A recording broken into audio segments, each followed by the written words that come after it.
ទាំងអស់ហ្នឹងគេហៅថាជា eco sustainability system ដែលយើងភ្ជាប់ទំនាក់ទំនងមនុស្សជាមួយគ្នាអញ្ចឹងហើយបើទូបងប្អូននៅក្នុង sector ណាក៏ដោយក៏បងប្អូននៅតែត្រូវការ internet ត្រូវការអគ្គិសនីត្រូវការ smartphone computer និងការងារ software ផ្សេងៗទៀតអញ្ចឹងហើយ VP stand out ជាមួយនឹង technology គឺដោយសារ innovation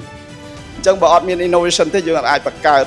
product បានអត់អាចលក់ system ហ្នឹងទៅកាន់អតិថិជនបានទេ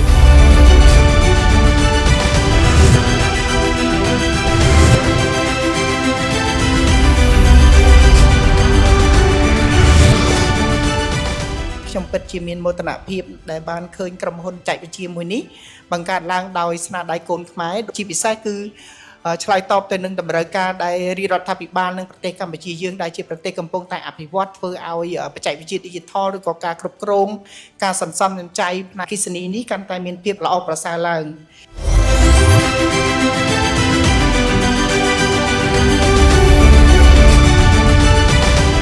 ទីនេះជាកន្លែង research និង development hub របស់ VP Start អញ្ចឹងបងប្អូនអាចជួបផ្ទាល់ជាមួយនឹង innovator ក៏ដូចជាវិស្វករយើងដែល design ទៅលើ cutting edge technology ច្រើនពាក់ព័ន្ធមួយប្រព័ន្ធអគ្គិសនីដែលយើងប្រើប្រាស់ជាប្រចាំថ្ងៃមាន Internet of Things ហើយការងារច្រើនទៀតដែលពាក់ព័ន្ធជាមួយនឹង sustainability system សម្រាប់ប្រព័ន្ធផ្សេងៗអញ្ចឹងសូម្បីតែបងប្អូនដែលរៀនតែដីនគររូបនីយកម្មក៏នៅក្នុង sustainability system ដែរពីព្រោះហេដ្ឋារចនាសម្ព័ន្ធដែលយើងមុននឹងធ្វើអីមួយទាំងអគារទាំង structure ទាំងអស់ហ្នឹងសិតតែពាក់ព័ន្ធគ្នាក្នុង system តែមួយអញ្ចឹងហើយបាន VP Start យើងមាន direction ច្បាស់លាស់ថាយើងគឺជា sustainability company ដែលគត់គង់និងភ្ជាប់ទំនាក់ទំនងរវាង sector ទាំងអស់ឲ្យភ្ជាប់គ្នាបានតាក់ទងជាមួយនឹងការងាររបស់ VP Start ដែលយើងផ្ដោតទៅលើ sustainability system គឺយើងជួយសម្រួលទៅលើប្រព័ន្ធអគ្គិសនីទៅលើ operation ការផ្គត់ផ្គង់ផ្សេងពីព្រោះបើទោះបីយើងជួយនៅក្នុងសហគមន៍ក៏សហគមន៍យើងត្រូវការអគ្គិសនីដើម្បីជួយចូលរួមទៅលើ welfare system ផ្សេងទាំងការព្យាបាលអ្នកជំងឺក៏ដូចជា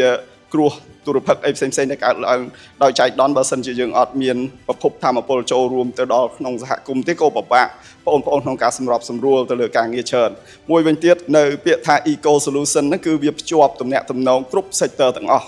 សូម្បីតែបងប្អូនរៀនផ្នែកណាក៏អត់គេចពី mathematics បានដែរអញ្ចឹងសូម្បីតែការងារតាក់ទងជាមួយនឹងបច្ចេកទេសនយោបាយអីផ្សេងគឺសិតតែត្រូវប្រើ mathematics ទាំងអស់អញ្ចឹងហើយតើកាលណា background យើងចេញមកយ៉ាងម៉េចយើងសិក្សាបណ្ដុះបណ្ដាលយ៉ាងម៉េចទាំងអស់ហ្នឹងគេហៅថាជា eco sustainability system ដែលយើងភ្ជាប់ទំនាក់ទំនងមនុស្សជាមួយគ្នាអញ្ចឹងហើយបើទូបងប្អូននៅក្នុង sector ណាក៏ដោយក៏បងប្អូននៅតែត្រូវការ internet ត្រូវការអគ្គិសនីត្រូវការ smartphone computer និងការងារ software ផ្សេងទៀតអញ្ចឹងហើយ VP stand out ជាមួយនឹង technology គឺដោយសារ innovation អញ្ចឹងបើអត់មាន innovation ទេយើងអាចបង្កើត product បានអត់អាចលក់ system ហ្នឹងទៅកាន់អតិថិជនបានទេបច្ចុប្បន្ន VP Start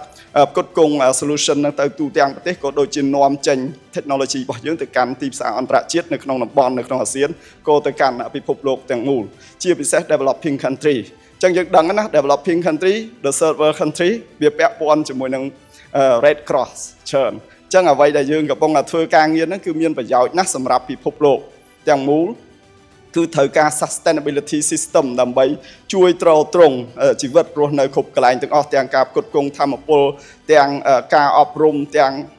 healthcare system ទាំងអស់ពាក់ព័ន្ធគ្នាបងប្អូនដែលគាត់រស់នៅក្នុង community យើងដឹងស្រាប់ហើយថាគាត់ខ្វះខាតច្រើនសូម្បីតែការងារការអប់រំប្រព័ន្ធអគ្គិសនី internet អីហ្នឹងគឺគាត់នៅខ្វះខាតច្រើនដូច្នេះហើយមានបងប្អូនដែលជាអ្នកដឹកនាំជួរមុខទៅជួយសម្របសម្រួលទៅដល់ community ជួយផ្គត់ផ្គង់ផ្ដល់សេវាកម្មផ្សេងហ្នឹងគឺទៅតាមរយៈអញ្ចឹងប៉ុន្តែ complex innovation និង technology គឺយើងអាចជួយគាត់បានច្រើនជួយសម្រួលទៅដល់ការប្រើប្រាស់ធម្មពលសំចៃនិង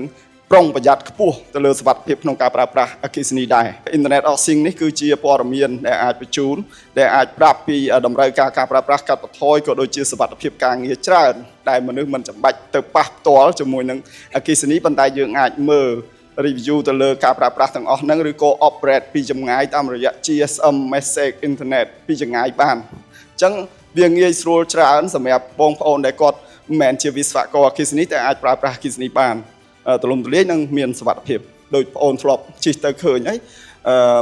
substation មាន transmission distribution អញ្ចឹងតាក់ទងមួយការបញ្ជូនធម្មពលទាំងអស់នឹងតាមរយៈខ្សែបណ្ដាញតុងខ្សងខ្ពស់តាមផ្លូវហ្នឹងរហូតដល់ការចែកចាយចូលមកក្នុងផ្ទះក្នុងអាគារដែលយើងកំពុងអង្គុយនេះគេហៅថា